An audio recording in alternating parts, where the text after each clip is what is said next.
Good morning, everyone. I hope you are all very well today. This is the first in a series of masterclasses that I will be running. So welcome to everyone who is joining me on LinkedIn or on YouTube today. I really appreciate you being here for the first one. So we're going to be covering a topic which I personally love talking about, which is navigating difficult conversations. And I know just how challenging these conversations can be. I've experienced them myself, both in my personal life and in business. So I'm going to be sharing with you today some top tips and tools that will help you navigate these in a way that feels just a little bit calmer. You feel a bit more confident doing it, and you feel ready to take on that next challenging conversation. So, a couple of things around housekeeping to begin with. Do get a pen and paper and get some water. We'll be together for about 45 minutes to an hour today. So make sure that you turn off your phone, close those notifications on your email so that you can be really present here in the workshop with us today.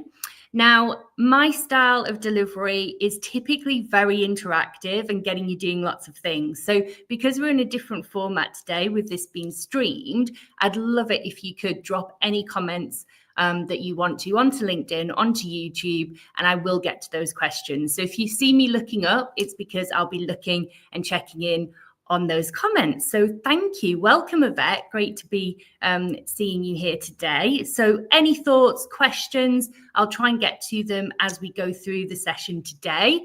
And if there's anything else that you want to talk about separately, feel free to drop me a DM anytime, because I love talking about all things human skills. Okay, so let's get started on what we have planned for today. So I'm just going to very quickly move something slightly on my screen because we have a slight mini tech issue to deal with. 1 second. There we go. Sorted. Okay. So bear with me. This is a new way of me delivering. Okay. So let's quit cracking. So anyone who has joined any of my sessions before, you know that what I like to do at the start is just get really present in the moment so that you can get the most out of this experience. So if you feel comfortable doing so, I'd really love you to just start by rubbing your hands together to create a bit of warmth. Then close your eyes if you feel comfortable doing so. So take a deep breath in through your nose, out through your mouth. Now, what I want you to remember is this space for this next hour is a really safe space where we can come together as a little mini team. So whether you've met me before or whether this is our first time connecting, we're here to support each other as we go through this experience. So you can ask any questions that you want to, feel free to share openly, and I'll make sure that I get to those as we go. So just take a moment while you're taking those big, deep breaths in and out through your nose. What new perspectives are you ready to receive today? And what perhaps do you need to let go of so that you feel able to navigate difficult conversations with a bit more ease and a bit more clarity? Just give yourself a moment to think about that. And allow yourself, as we go through this masterclass experience together, to really be open to any of the insights or breakthroughs that may happen for you. And when you're ready, you can open your eyes and let's get started. Okay, so I'm going to tell you a little bit about me, if that's okay to just begin with. Whether you've met me before or not, it's always useful, I think, just to get a bit of insight into who you're meeting today at the masterclass. So I'm Michaela Rini, and I've spent the last 16 years in the learning and development space. And one of the things that I'm really obsessed with is human skills. And the reason I'm obsessed with human skills is that I think we need more leaders in the world who are showing up really consciously and intentionally and inclusively in how they lead. And one of the ways that I think we do this is through really building our skills around empathy, having difficult conversations, communicating effectively, and everything that goes into that, from feedback, understanding how to give and receive it. So all of these really good quality human skills stuff, I believe we should be actually developing with the same rigor that we do our technical and digital skills. This is the stuff that AI can't do, right? This is the really human stuff that is critical to the way we show up for ourselves, but also for the people that we lead as well. So I've done this globally. I've led teams across 4 different continents with the joy and challenges that come with that. And I've really felt the difference in showing up and having difficult conversations. It's not always easy. I'm not here to tell you that after this masterclass, you're going to feel beautifully at ease every time you have this type of conversation. That's not realistic, right? We always have a human reaction. But my mission in this workshop today is to just give you a couple of tools, a couple of tips and techniques that are really easy to implement back in your role. And hopefully will allow you to just have that little bit more confidence in how you navigate and go into this type of conversation. So I'm just going to check the comments for anything. Hi, Liz. Great to see you here as well. So we've got Liz and Yvette already in the comments, which is wonderful. I think there is sometimes a bit of a delay. So if you do want to ask any questions, please just shout and I'll get to them as soon as possible. I'm just going to make sure that's working. Yes, it is. Wonderful. Okay, so me and my team, we basically deliver leadership development and other learning interventions to lots of corporates and SMEs. And what we want to try and do is make sure that these opportunities for learning are really democratized. And what I mean by that is I want to make sure this stuff is accessible to everyone. It doesn't matter what level you are in an organization, what salary you might have. I really think we all deserve to have that chance to grow. And that's why I'm running this series of masterclasses. So over the next few months, you'll see lots of interesting different topics coming out. And it's all from the purpose of trying to support more people across the world to really be able to hone these skills. Because we're not taught it in school, right? It's crazy to me, but it's true. We're just not taught this stuff. So my personal journey of scaling businesses, selling a business, and even closing a business, also while overcoming burnout, I think has really shaped my understanding around resilience and the courage needed to lead effectively. And as I said, I've also had that joy and challenge of leading global teams, which has taught me the real power of inclusive leadership and the importance of creating environments where every one of us is able to thrive. So then one of the other things I do, which you may see here, I'm a TEDx organizer as well. So I joined the TED movement in 2021 in the US before founding TEDx Teesside Women back in 2023. And this is really a platform for women, non-binary people and allies to share ideas and to connect. And all of that for me is really guided by this principle of thinking globally and acting locally. And I'm committed, I'll say this out loud now, I'm committed to creating really inclusive, accessible events and communities that try and unite us all a little bit better. So you'll see the note about goats here. I'll explain that now. So I live in Teesside in the northeast of England. I am actually working remotely at the moment. So I'm based in Portugal right now, but my home base and where I am most of the time is in the northeast of England with my partner and with my Great Dane, Albert, and 4 very naughty, mischievous pygmy goats. So if all else fails in this masterclass today, you can always ask me about the goats. People love hearing about the goats. So inclusivity, community, that real emphasis around lifelong learning, they're always at the heart of everything I do. And I genuinely believe that pretty much anything that you want to achieve in life is absolutely possible if we start really leaning into the difficult conversations, the stuff that we've maybe been avoiding, whether that's in life, in business, all of that stuff. There's great things on the other side of it, but we've got to have the support, the confidence, and that real, real interest in figuring out the stuff that might be holding us back. And one of the things that I've seen time and time again with leaders across every sector, every stage of their career, is the difficult conversations bit. So that's why I'm a bit obsessed with talking about it. But there is good news in all of this. Do not worry. There is. I promise you, there's some good news here as well.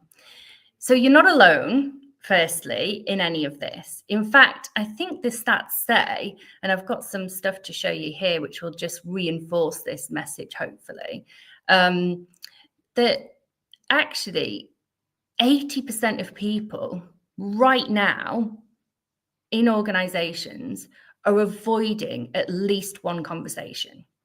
I mean, can you imagine the impact that this is having on people's stress levels, on their well-being, on the productivity of a team, on the success of a team, and whether we're able to actually innovate and achieve all those amazing growth plans that you have?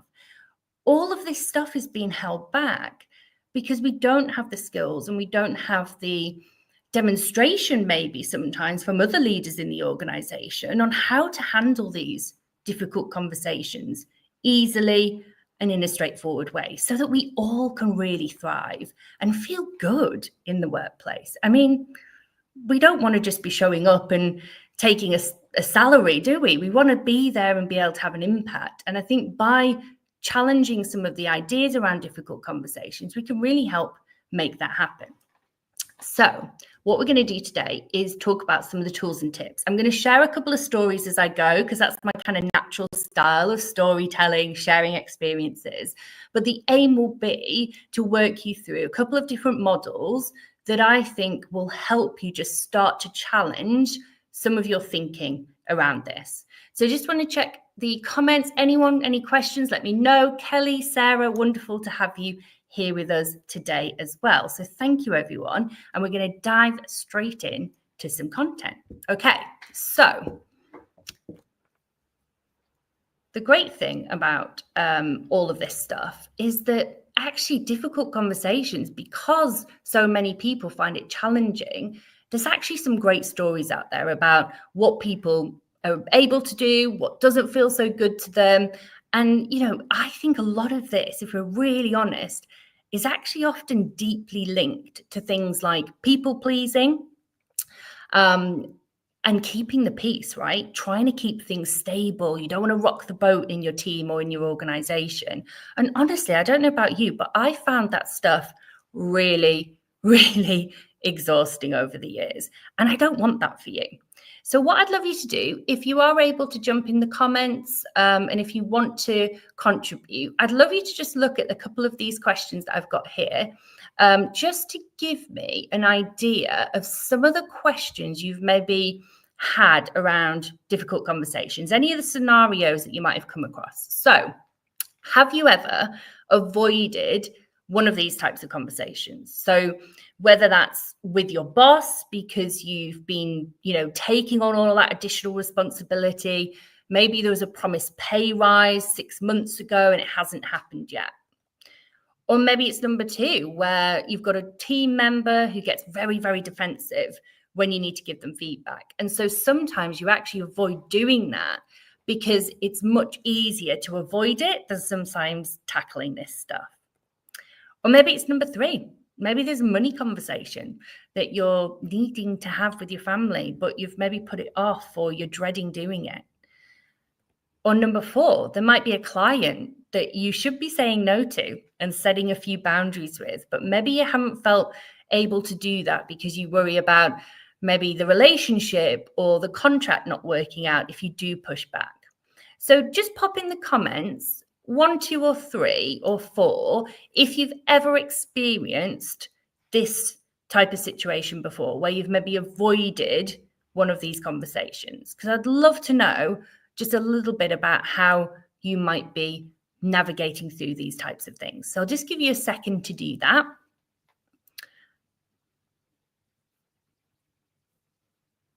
Hopefully they will start working. So remember, 1, 2, 3, or 4. Thank you, Liz. So Liz is saying 1, 2, and 3. Yes, I definitely relate on all of those. But well done you, Liz. It sounds like you've got good boundaries with your clients. That's definitely something I've struggled with at times.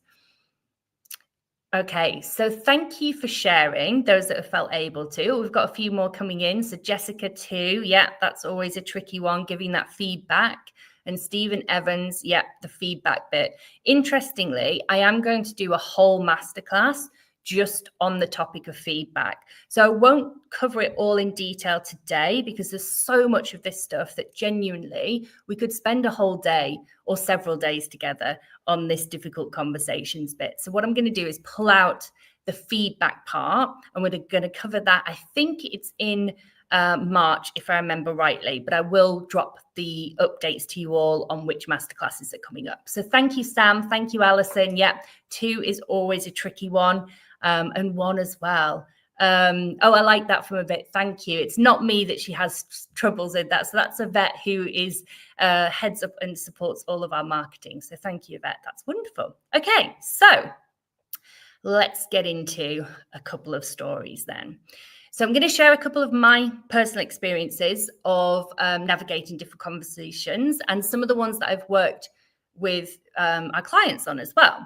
Because I think it's through these experiences that we're actually able to think about how these tools can be really implemented. So, you know the feeling, everyone, I'm sure, where there's a conversation you need to have. There's something that you really know you need to say. But every time you think about having that conversation, maybe your hands get a little bit sweaty, you maybe have a bit of a funny feeling in your stomach. It does that weird kind of flip thing.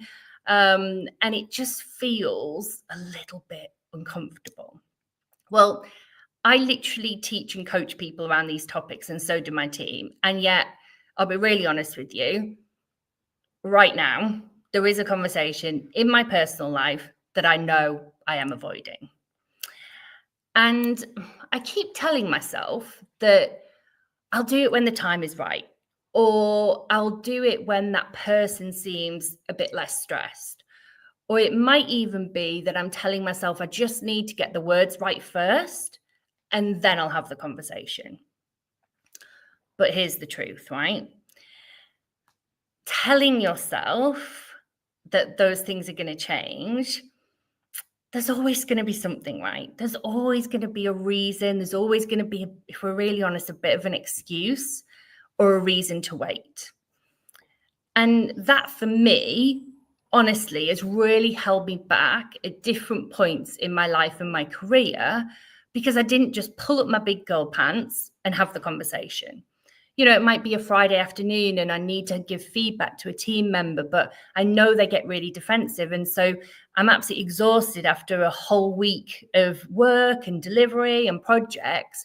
And I just think I'll wait till Monday. I'll do it on Monday. And then lo and behold, Monday comes and there's other things that fall into place, and you're just not quite getting to having that conversation.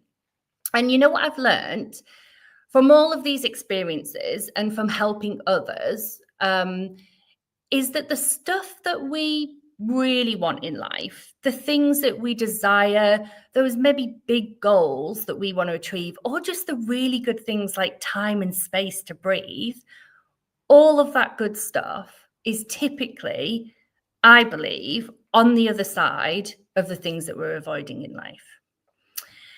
And the reason for that, the things like, having a bit more peace, having a bit more clarity, having stronger relationships, all of that stuff, it's normally waiting for us, honestly, on the other side of these tricky conversations. And the reason I share this is because I suppose whether it's been a performance review that needs to happen, or a boundary that you need to set with a colleague or with a client, or yes, even one of those personal conversations that you really need to have, and it's kind of been sitting a bit heavy on your heart, all the principles are the same. So the stuff that we talk about today is completely applicable across life or business, because the fears are the same. The reason why we're not doing it, the sweaty palms, the racing thoughts, worrying about what we say or how we say it, all of that is the same. But honestly, I believe there's so much freedom on the other side of this. And honestly, right now, in this world that we're living in, we do need more heart-centered leaders.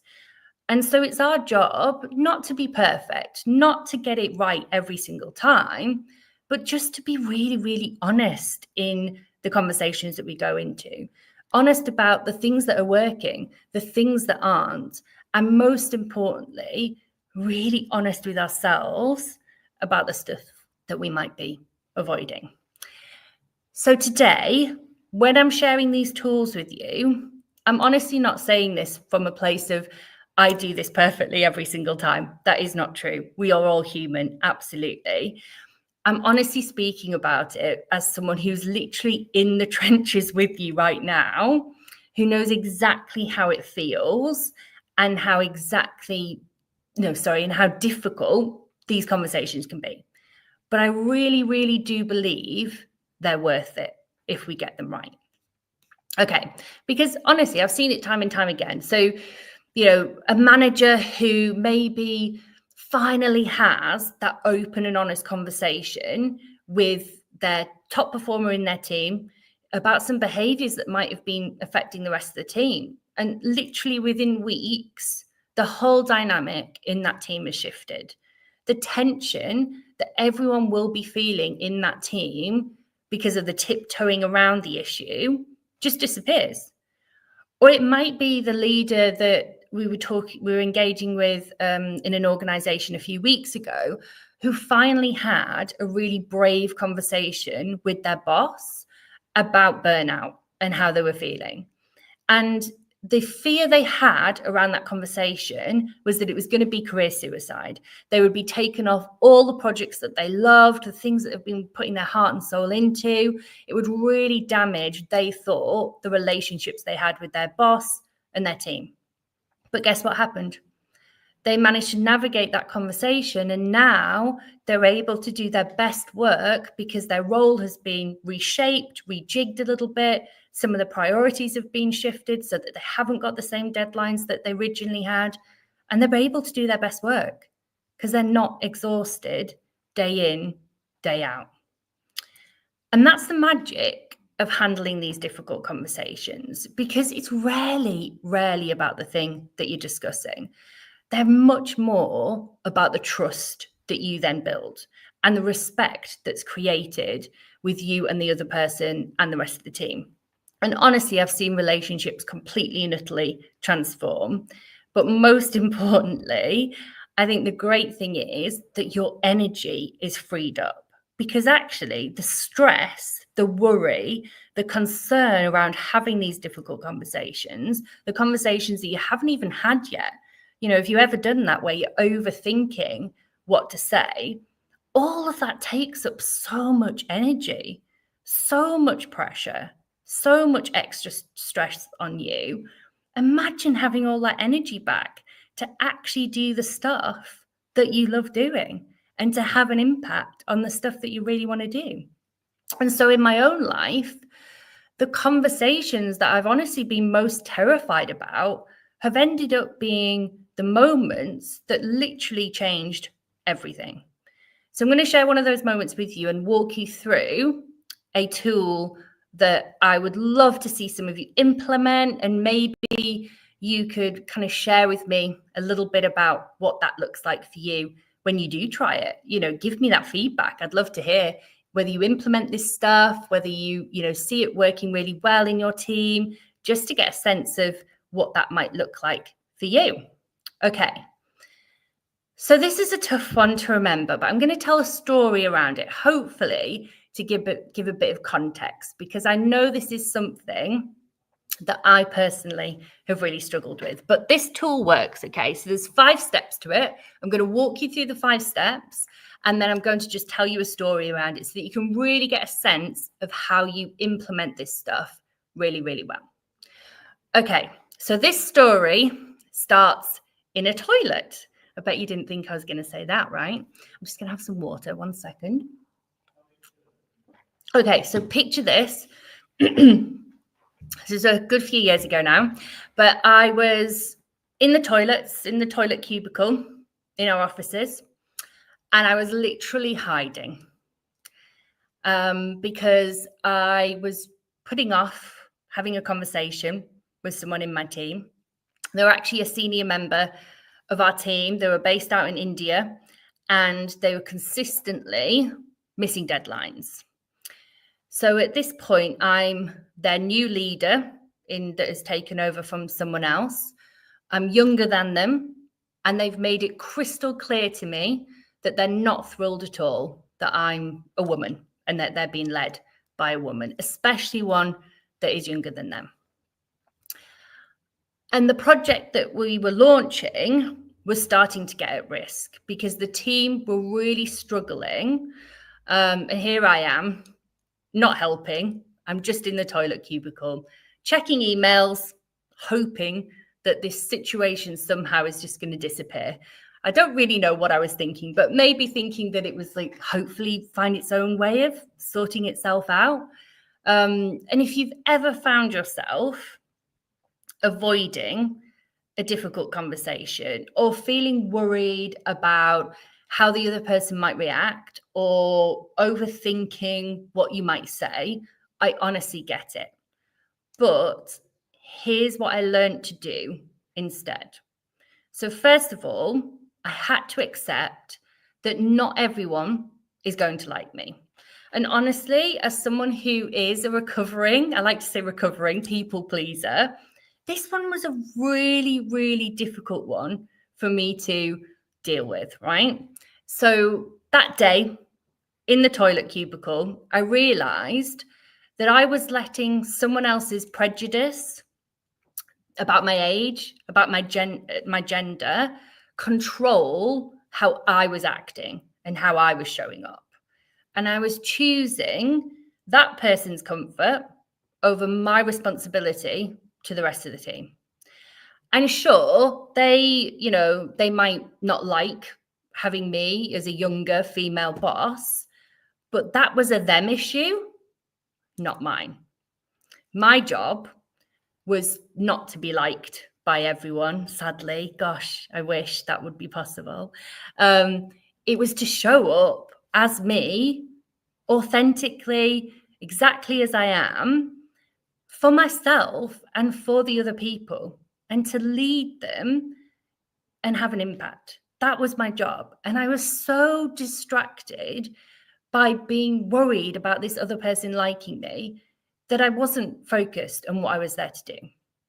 So the first thing to do when you are navigating difficult conversations is really start to lean into your fears about not being liked by everyone. Because I would probably guess that for some of you, this might be a fear that is stopping you having those difficult conversations. So really think about how that might be showing up for you. And then the second thing I did was get crystal clear on the goal that I had. Like, what do I actually want to achieve here? Really get clear on when you are going into these difficult conversations, what is it that I was actually trying to achieve? What was the outcome that I was hoping for from this conversation? Because I don't know about you, but sometimes when you are faced with a difficult conversation or feedback to give, or maybe there's a bit of conflict, it's really easy to dive into going into the conversation, maybe a little bit guns blazing, and not really thinking about what you actually want to achieve and how you want that person to feel at the end of the conversation. So what I had to really get clear on in this conversation with the person in my team in India was that it wasn't about proving myself as a leader or demanding respect. That wasn't actually the goal or the outcome I had for that conversation. And if I'd gone in with that intention, I think it would have very, very quickly escalated to conflict. What my actual goal was to address the missed deadlines, to get really clear on how that was affecting the entire project launch, the rest of the team, the morale of the team, all of that good stuff. And what my actual goal was to find a way forward that we could work on together. So really have a think about when you are going into these difficult conversations. It sounds obvious, but really get clear on what that goal is. Get super, super intentional. Because if you go into the conversation without that clear goal, I honestly will guarantee it won't go as you want it to. Really try and remember that you are genuinely two people having a conversation, solving a problem together. It just changes the whole dynamic. If you go into it thinking, well, I'm the leader, I'm the boss, and we want to, work in this way, and I want to get them, to that end goal, and I'm stressed and the project isn't working, all of that negativity will come into the conversation. But if you really try and take a step back and think about what your outcome is, what the goal is you're actually trying to achieve, and even say to the person that you're talking to, look, I believe this is a problem we can solve together. It just changes the dynamic. It's not us and them, it becomes us together, and let's come up with solutions. So having that really clear idea of what you want to say, how you want to say it, I really think it increases the likelihood of the other person really getting to understand exactly where you're coming from. So the next one that I want to talk about is I statements. So what do I mean by I statements? So when I went into this conversation with my colleague, I prepared some I statements. Like I literally wrote them out and had them as bullet points to refer to. So instead of saying, I've got them here, you're being disrespectful, you're missing deadlines, what I wrote down instead is, I've noticed a pattern where deadlines are being missed, meetings are being missed, and I'm really concerned about how this is going to impact the project timeline, the team dynamics and the stress levels on the rest of the team. And I want to understand what's happening so that we can find the solution together. So those bullet points, I've literally got them here still. Those bullet points are best because then they're really easy for you to refer to and to remember. So really focus on your feelings. So I feel, I've witnessed, I've observed, rather than putting the responsibility on the person talking to you. Because immediately, if you go into saying, you've done this, you've done that, it feels awful, right? If that's ever happened to you in a conversation, it never, ever feels good. It makes you shut down. It makes you not really want to have a conversation with that person. And it just doesn't lead to a positive experience, like for you as the leader or for them as the individual. So those I statements are really important. The next part of this tool, it sounds again so basic, like none of this stuff is groundbreaking. But if we really reflect, how often are we actually doing it? When we are busy, when we are stressed, when we've got multiple different things going on in our minds. So the first one is listen more than you talk, which is ironic because today I'm literally talk. And honestly, for me, this again is another tricky one because I am quite a talker. So for me to be able to take a step back and truly listen has taken years of learning, years of practice to really start doing this well. Okay, so in this again example, the real challenge came when I was talking to my colleague. When we had to finally kind of have this conversation, I really forced myself to stay quiet. And one thing that I do as a top tip, and if you ever see me doing this, you'll know what I'm doing now. I actually sit on my hand as a reminder and as an anchor to myself to listen deeply in conversations or in situations where I'm maybe excited to talk about the topic. So I want to jump in or I want to contribute or whatever. I'll sit on my hand as my anchor and as my reminder. So really think about what might be an anchor for you so that you can really focus on listening well. So I think this is one of the most underrated skills in leadership, in life, in everything. But if you go beyond that surface bit of a conversation, that's where the real good stuff is. So I had to train myself to do this. So back to the story I was telling you, I had to go beyond the surface of this person's resistance to my leadership to really understand what exactly was going on. And what I uncovered is that this person had really legitimate concerns about the time zone coordination, and about local project challenges in Jodhpur, where we were working, that really needed to be addressed. But if I hadn't taken the time to sit back and truly listen to this, I would have missed all this really good stuff. So when you are thinking about going into this conversation, just really, really get clear about whether you're truly listening or whether you're listening to respond. And we'll go into that a little bit later in the session. So I'll just skip over that one for now. And the final part of this 5 steps to focus on is all about timing. So I don't know if you've ever been in this situation, but me, for example, well, let's face it, I can't believe I'm saying this, but when I talk about timing, me hiding in the toilet was not achieving anything, right? It definitely wasn't helping the situation. It didn't help my team. It didn't help me. It didn't help my colleague. So what I did instead, you'll be pleased to know, is that I scheduled a proper video call, a time that suited everyone in terms of the person based in India and me. Both time zones were easily suited, ensuring that we could hopefully turn up to this for an uninterrupted conversation that was completely private. Do not have these difficult conversations in public.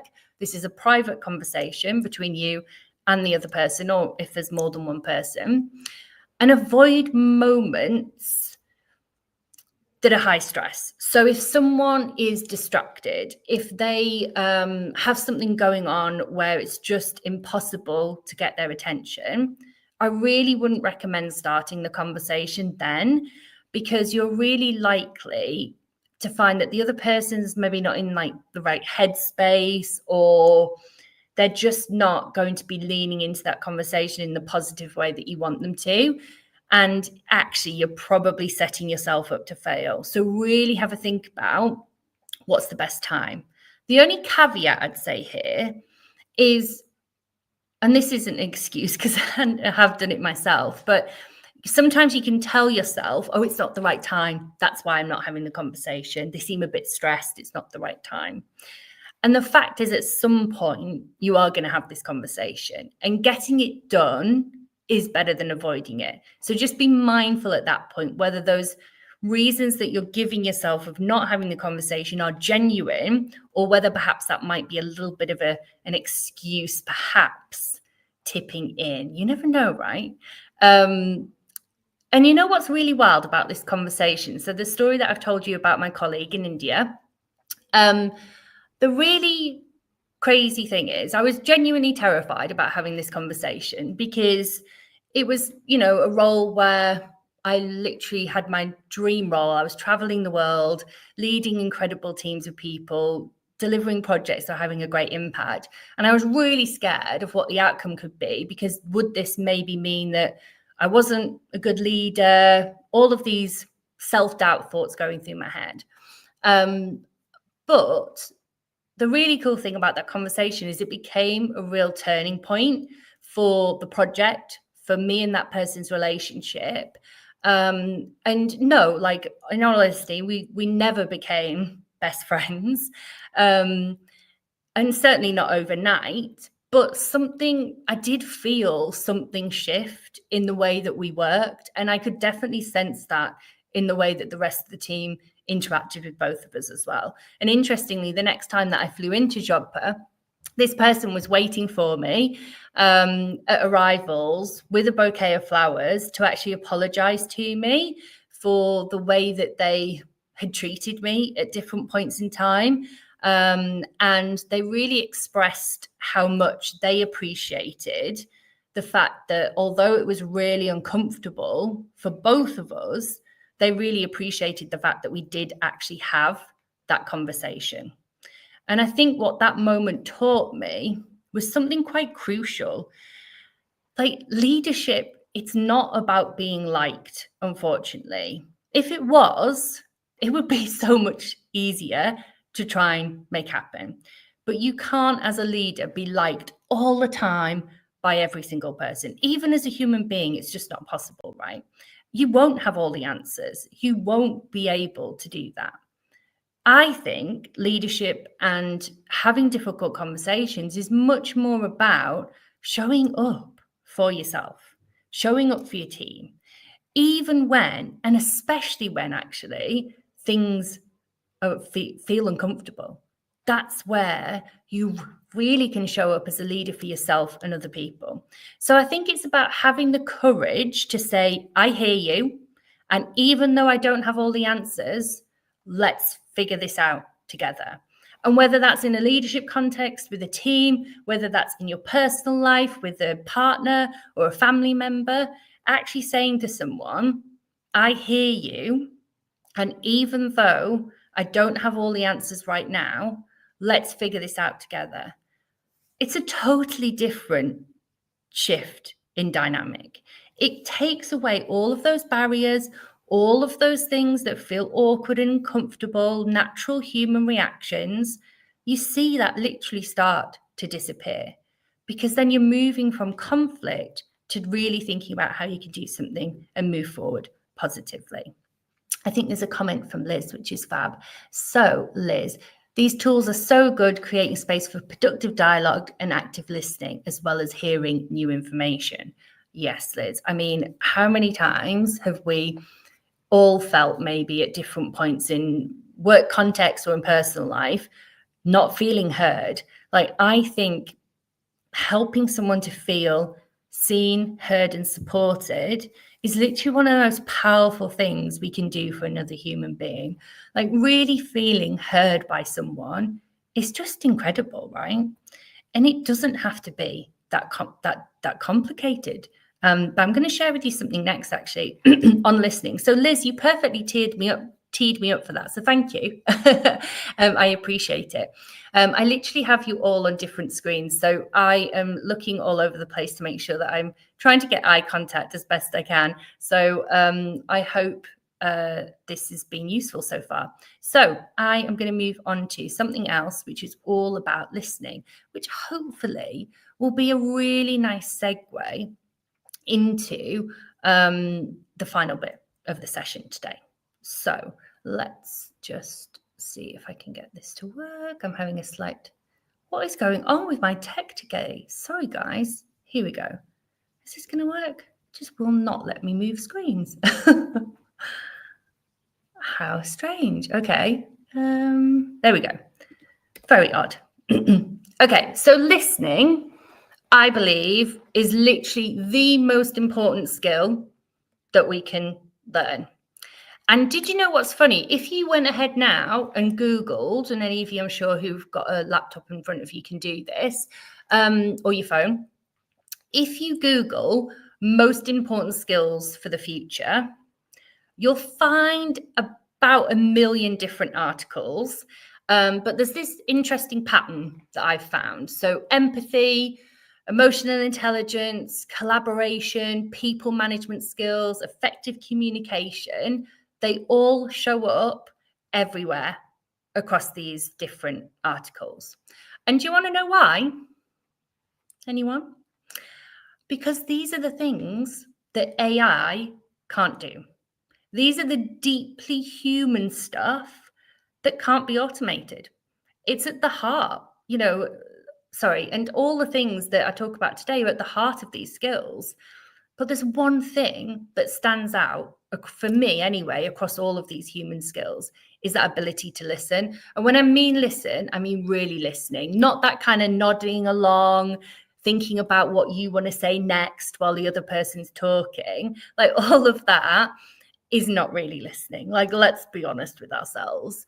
But I really want to share a story with you of a client that we were working with in an engineering company, because I think this really, when they shared this with me, it really brought home to me exactly why listening is such a critical skill. I'm going to share with you some examples of how, what tool you can use to kind of do this yourself so that you can hopefully feel a bit more confident doing it. So this is how the story goes. There's an engineering company, and there's a brilliant product manager there called Sarah.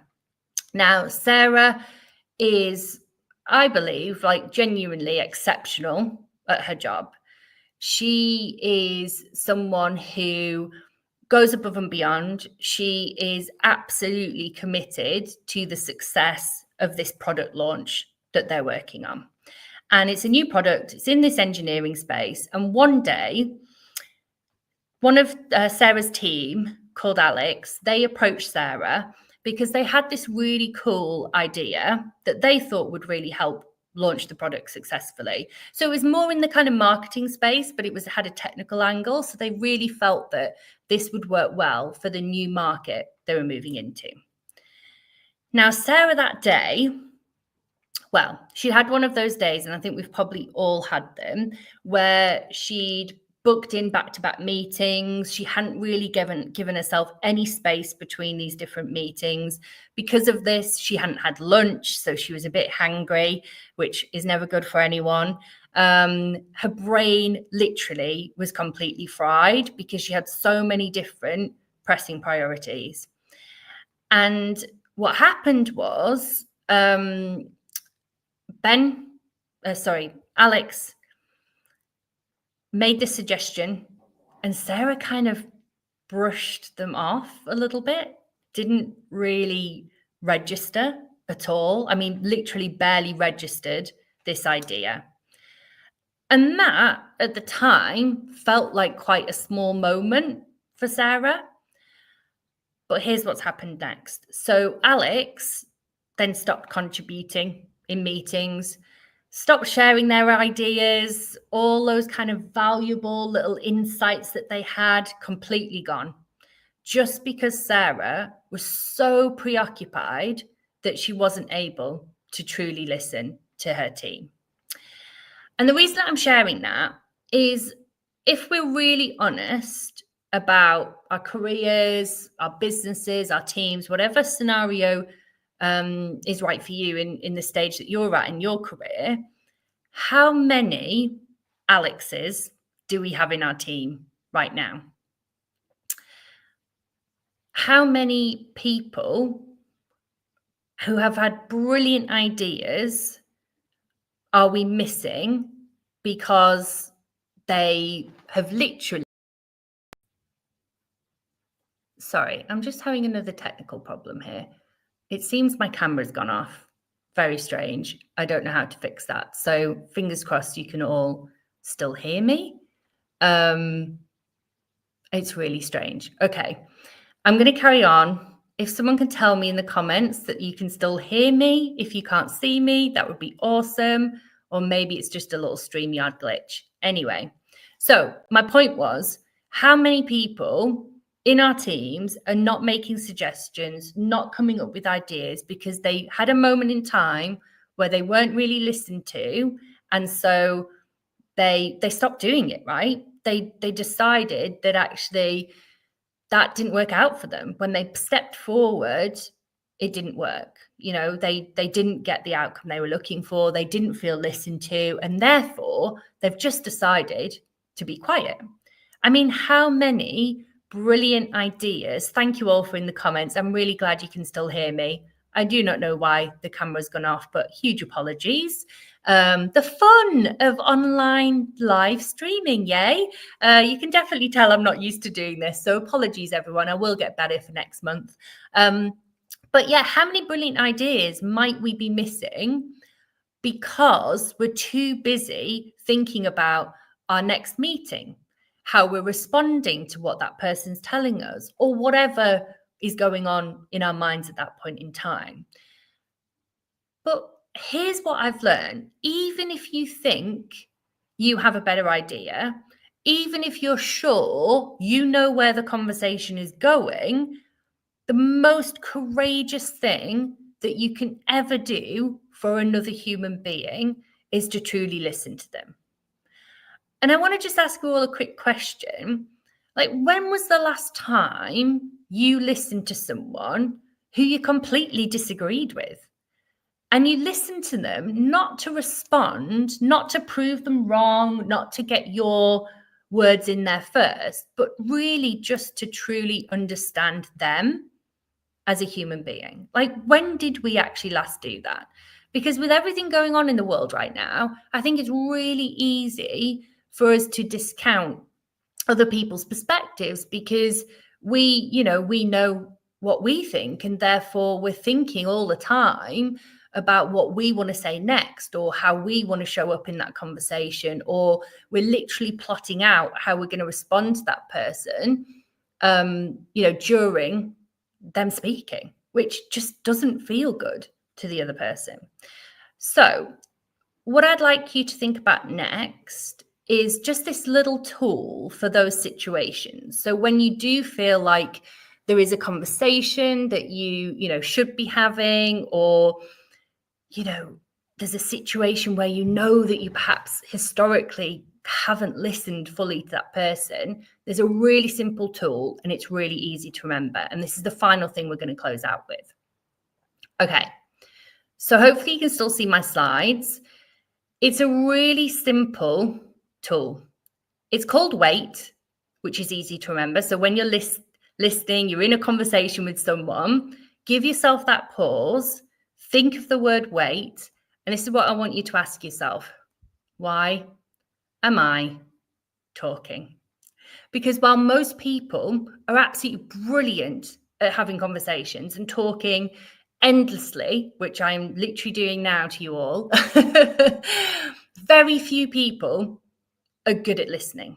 So what I want you to think about is next time you're in a conversation with someone, remind yourself of this tool. It's called WAIT. Why am I talking? And before you speak, I want you to ask yourself these 4 questions.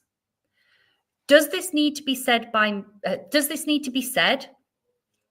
Does it need to be said by me? Does it need to be said now? And does it need to be said in front of this audience? Those 4 questions. If anyone's interested in exactly what those questions are, feel free to DM me after this and I can share them with you and we can talk a little bit more about how to do this in detail. But if the answer to any of those 4 questions is no, I'm asking you to please take the time to listen instead of talking. Because that is one of the most powerful things that you can do in any difficult conversation. If you create space for that person to feel truly listened to, it builds trust. You're going to have a much more positive outcome when you spend the time learning to listen really, really well. Okay, so I've got a little mini challenge for you as you go away into your rest of your day. I really want you to have a think about what this might look like for you. So